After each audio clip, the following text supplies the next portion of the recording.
Praca w Canwie jest łatwa, szybka i przyjemna, ale co Ty na to, jeśli powiem Ci, że może stać się jeszcze łatwiejsza i jeszcze szybsza niż dotychczas?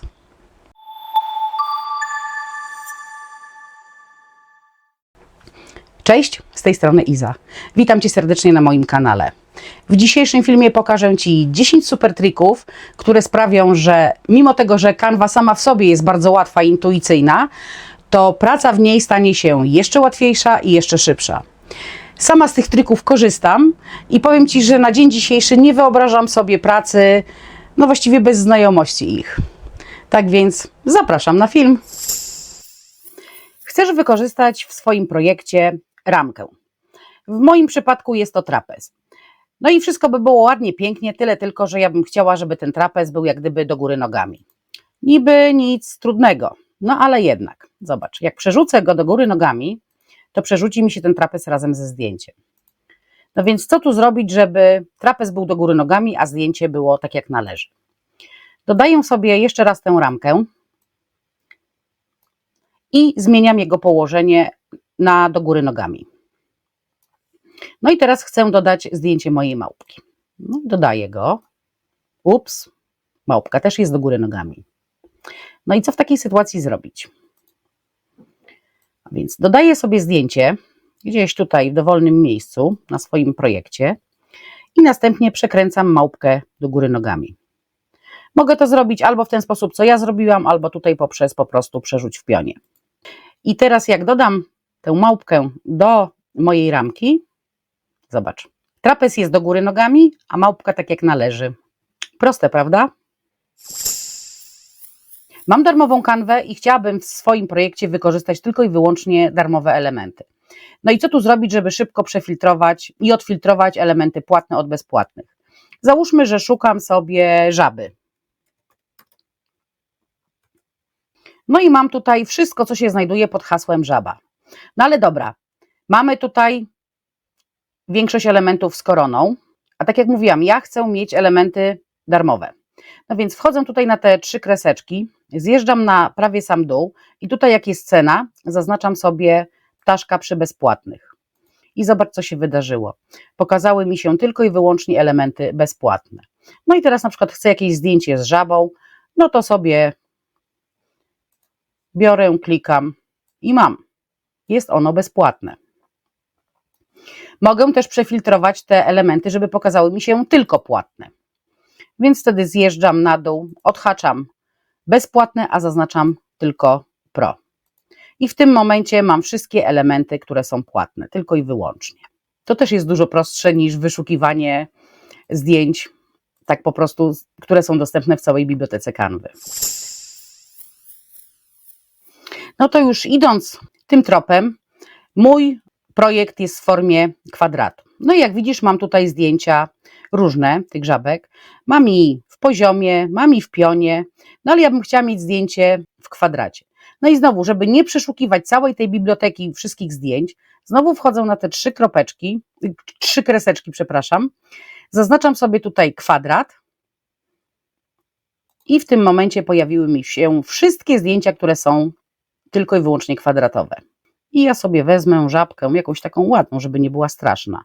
Na przykład żabę marynarza. No ale ta żaba marynarz jest płatna. A ja bym chciała, żeby było w kwadracie i bezpłatne. W tym momencie dokładam sobie jeszcze jeden filtr, czyli zaznaczam sobie, żeby było nie dość, że kwadrat, to jeszcze bezpłatne. I zobaczmy, co mi się tutaj pokazało. No też się pokazało trochę, zdecydowanie mniej, ale też jest troszkę. I też sobie weźmiemy może jakieś takie zdjęcie, żeby to sobie zmniejszymy, żeby to nie było jakieś takie straszne. I zobaczcie, tutaj mamy żabkę, która jest w kwadracie i jest na dodatek darmowa. Oczywiście tą żabę płatną usuwamy, bo jak będziemy eksportować z tym zdjęciem, które jest pod spodem, to i tak nam każe zapłacić, więc nie o to nam chodzi. Mamy zdjęcie, które bardzo mi się podoba i bardzo chciałabym je wykorzystać w swoim projekcie. Ale dodatkowo do tego zdjęcia chciałabym dodać napis. No ale jak widzisz, dodałam napis i mimo, że on jest w kolorze czerwonym, jest jednak bardzo słabo widoczny. No, mogłabym pozmieniać kolory tego napisu, no ale to tak naprawdę, jak widzisz, niewiele nam daje. Zmienimy sobie jeszcze na ciemny jakiś, żeby było widać. No ciemny jest jeszcze gorzej. Dobra, więc wracamy do mojego czerwonego. Co tu zrobić, żeby to zdjęcie było, nie zdjęcie, tylko ten napis był nadal bardzo widoczny, jednocześnie zostawiając to zdjęcie w takiej formie, w jakiej tutaj widzimy. Więc wchodzimy na elementy, następnie wpisujemy coś takiego jak blur. Tak się nazywa ten element. Nie wiem, jaki jest odpowiednik po polsku. No i teraz muszę znaleźć sobie taką grafikę, która będzie mi najbardziej odpowiadała. Najchętniej chciałabym, żeby ona była jakaś jasna. No tu jest jakaś jasna. O, ta jest w ogóle rewelacyjna, zobacz. Ponieważ nie dość, że jest jasna, to jeszcze mam możliwość, oprócz tego, że mogę ją powiększyć, pomniejszyć w całości, to mogę ją tylko powiększyć albo pomniejszyć, załóżmy w poziomie, albo tylko w pionie. No i ja sobie ją troszeczkę tutaj jak gdyby zmniejszę od góry i od dołu, za to powiększę ją odrobinę z lewa na prawo i zobacz, jak to wygląda. Czy napis jest bardziej widoczny? Jest. Ale nie chcę, żeby mi zajmowało tyle, jak gdyby zasłaniało mi tyle zdjęcia, więc co w tym momencie zrobić muszę? Klikam na ten element, wchodzę na przeźroczystość i delikatnie zmniejszam przeźroczystość. I robię to do tego momentu, kiedy napis jest jeszcze widoczny, ale jednocześnie zdjęcie bardziej się odsłoniło. Na przykład tak jak teraz. Mogę jeszcze troszkę to zmniejszyć, ale nie za dużo, bo jak za dużo, to zobaczcie, jest taka linia cięcia i to brzydko już wygląda. Więc muszę to ewentualnie zmniejszyć tak, żeby ta linia nie była taka, no już tutaj jest też widoczna, czyli akurat w przypadku tego nic więcej nie zrobimy. Muszę troszkę cofnąć to. O, teraz jest ładnie. Ach, tylko zdaje się, że ja tutaj, no właśnie. I teraz mamy i zdjęcie takie jak chciałam, i widoczny napis, więc jestem zadowolona. Kolejnym trikiem, którym chciałabym Ci pokazać są ramki i zaokrąglenia, które możesz dodać do swoich zdjęć bądź filmików. To też jest coś, co Cię może wyróżnić, ponieważ no nie wszyscy stosują to, a także nie wszyscy wiedzą o tym. I zacznijmy może od zdjęcia, weźmy sobie naszą żabę, załóżmy. Zmniejszę sobie to zdjęcie troszkę. No i zobacz, klikając na tą żabę, otworzyło mi się menu tutaj na górze. I mogę teraz tak, za pomocą zaokrąglania rogów, przesuwając tym suwaczkiem, mogę zaokrąglić sobie same rogi, ale przyciągając bardziej, mogę zaokrąglić sobie zdjęcie, akurat w przypadku tym, ponieważ to było zdjęcie w kwadracie, do kółka. Gdyby to było zdjęcie prostokątne, bym miała taką elipsę. Wygląda to tak. Ale mogę jeszcze do tego dodać na przykład obramowanie. Więc klikam tutaj te 3 kreski, które są obok zaokrąglenia i tutaj mam, zobacz, dostępnych 5 wariantów. Bez żadnego obramowania. Obramowanie w kształcie kreski, oj to słabo widać. Obramowanie linią przerywaną, tutaj troszeczkę bardziej przerywaną i kropkowaną. Teraz zmienię kolor, żeby to było bardziej widoczne, na przykład na czerwony. Widzisz? Teraz widać, jak to wygląda. Więc znowu sobie polecimy, że tak powiem, w ten sposób. I mogę też jeszcze zmienić sobie grubość tego obramowania. Na przykład zrobimy sobie 10. No i tutaj przy tych przerywanych to już tak ładnie nie wygląda. Tutaj najbardziej mi się podoba akurat w tym przypadku taka no pełne obramowanie bez żadnych przerywników. No i teraz, mając tą żabę, pokażę Ci, jak można zrobić to też na filmikach. No i wezmę sobie taki filmik. Pomniejszę go trochę.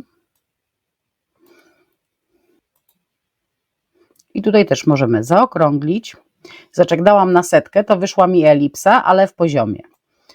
Mogę też zaokrąglić sobie tylko samiusieńkie rożki. Mogę zaokrąglić troszkę więcej, troszkę mniej. Naprawdę tutaj no, możemy zrobić, co nam się tylko żywnie podoba.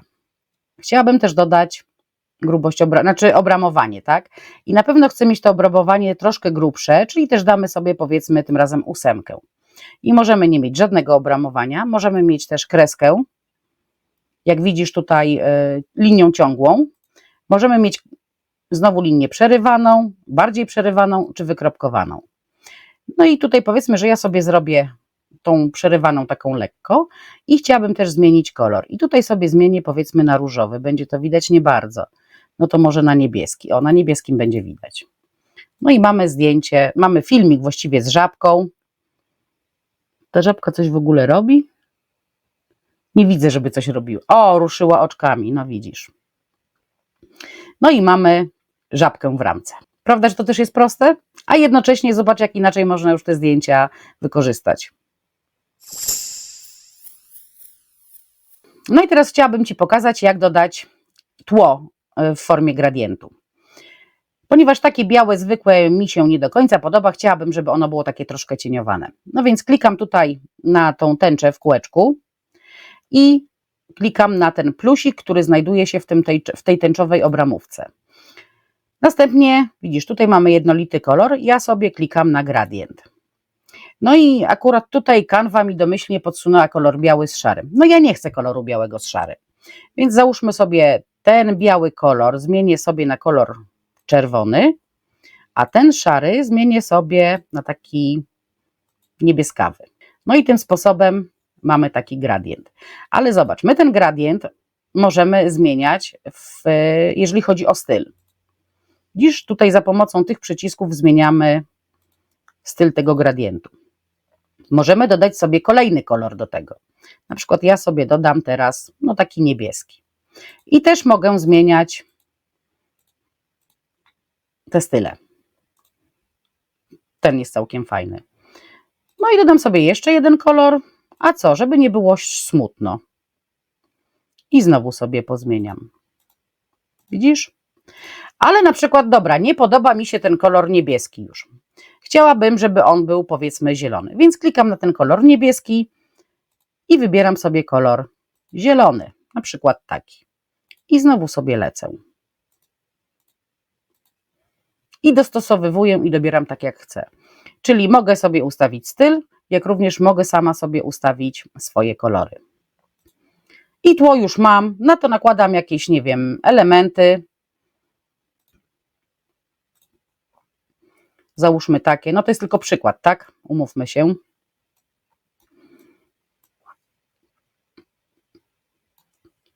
Tu sobie dodam taki. Tu sobie dodam taki. No i już mam bardziej kolorowe. Mogę też najpierw dodać te zdjęcia, a potem zrobić gradient. To już jest też, kolejność tutaj tak naprawdę nie ma znaczenia. No i teraz chciałabym Ci pokazać trik, z którego ja sama bardzo często ostatnio korzystam. Chodzi o przesyłanie czy to zdjęć, czy filmów, czy czegokolwiek innego do Canvy. Normalnie wchodzimy tutaj na przesyłanie i następnie klikamy na prześlij pliki. Jak to klikniemy, otwiera nam się folder, w którym mamy te zdjęcia, czy coś takiego i po prostu je przesyłamy tutaj do Canvy. Natomiast ja Ci chciałam pokazać troszeczkę szybszy sposób. Zobacz, ja klikam sobie tutaj na dole, otwieram ten folder, z którego chcę pobrać zdjęcia i zobacz, przeciągam sobie zdjęcie mojego psa. Zdjęcie już jest, natomiast tutaj do Canvy się dopiero wgrywa. No i teraz zrobię sobie podobną sytuację z filmem. Załóżmy, mam tu jakiś film, czy nie mam? O, mam. Dziś przeciągam, puszczam. Film grał.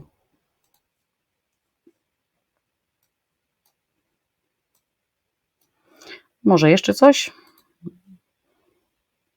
A załóżmy, że chcę wykorzystać sobie tą paletę kolorów. Więc też ją przeciągam, puszczam i ona już sobie jest.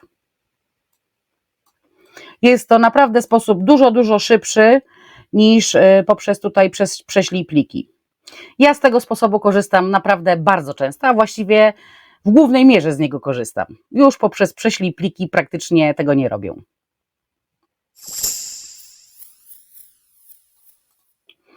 No i teraz chciałam Ci pokazać, jak można duplikować poszczególne elementy, które znajdują się na Twoim projekcie. Załóżmy, że potrzebuję zduplikować sobie świnkę. Niby to nie jest nic trudnego, bo mogłabym sobie wejść w elementy, następnie tutaj w ostatnio używane, no ale jak widzisz, tej świnki tutaj nie ma, bo ona była używana gdzieś tam dawno temu. No i jak to zrobić, żeby było szybciej?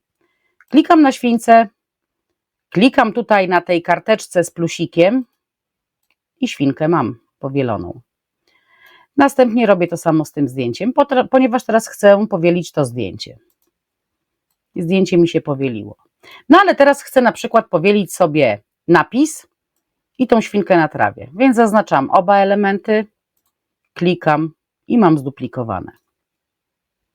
Jest to mega szybki sposób na to, żeby właśnie duplikować poszczególne elementy i dzięki temu możesz też na przykład duplikować całe strony, bo jak kliknę tutaj na ten plusik na całej stronie, co jest, jak widzisz tutaj przed koszem na śmieci, to dokładnie cała strona mi się zduplikowała.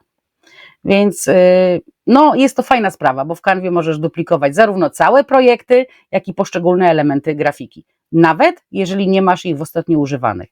Jest to dużo szybszy sposób niż wyszukiwanie tego konkretnego elementu jeszcze raz w całej bibliotece elementów.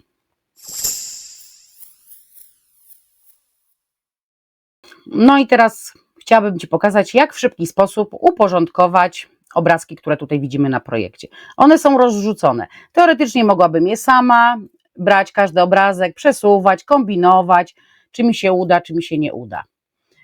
Ale po co się tak wysilać, po co się martwić tym, zastanawiać, dam radę, czy nie dam rady.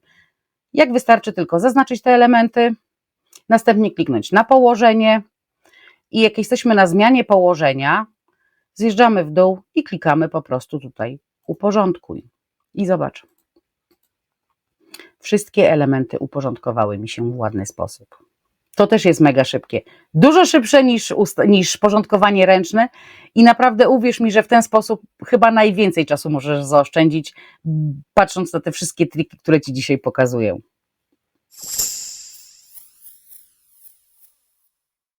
No i ostatnim trikiem, który dzisiaj Ci chcę pokazać, jest zmiana koloru na podstawie zdjęcia. Ja mam tutaj już przygotowaną jakąś tam grafikę z napisem i powiedzmy, że chciałabym zmienić kolory na takie, jakie są tutaj na tym kwiatku. Ja sobie ten kwiatek troszkę pomniejszę, żeby on nie był cały taki duży, ustawię gdzieś w rogu. Jak to zrobić? Zaznaczam sobie ten kwiatek, z którego chcę pobrać kolory, następnie klikam prawym przyciskiem myszy, zjeżdżam w dół i zobacz, tutaj na dole mam zastosuj kolory do strony i na tym klikam lewym przyciskiem myszy i zobacz, co się wydarzyło. Zmieniły się kolory na takie, które występują na tym zdjęciu. Zróbmy to jeszcze raz. Prawy przycisk, zastosuj kolory do strony, lewy przycisk i znowu mi się zmieniło. Teraz dla odmiany pokażę Ci, może tego kwiatka usunę i weźmiemy tego niebieskiego. Może będzie, oj. No. Chciałam go przyciągnąć od razu mniejszego, ale nie wyszło. Dobra, no i mamy tego niebieskiego kwiatka. I znowu, prawy przycisk myszy, zjeżdżamy na dół, zastosuj kolory do strony, klikamy lewym przyciskiem myszy i zobacz. Zmieniło mi się to na kolor tego zdjęcia. Oczywiście tutaj nie będzie jakichś takich bardzo dużych zmian w kolorach, ponieważ ten kwiatek jest właściwie niebiesko-niebieski. Tu się różnią tylko lekko odcienie, więc nie wiem, czy będzie to widoczne dla ludzkiego oka aż tak bardzo. Zmiana na przykład koloru tła. No troszkę powiedzmy, że jest widoczna. No, teraz akurat było najbardziej widoczne. No. I to był już ostatni trik, który chciałam Ci dzisiaj pokazać. Są to triki, które naprawdę, ale to naprawdę, uwierz mi, są w stanie przyspieszyć Twoją pracę i mimo, że praca w Canwie jest bardzo łatwa i bardzo szybka, to dzięki nim ta praca staje się jeszcze łatwiejsza i jeszcze szybsza. A jeżeli w dzisiejszym filmie nauczyłaś się czegoś nowego, to zapraszam Cię do subskrybowania mojego kanału oraz do wciśnięcia dzwoneczka, żeby nie przegapić żadnych nowych materiałów, które się u mnie pokażą. Do zobaczenia w kolejnym tygodniu. Pa!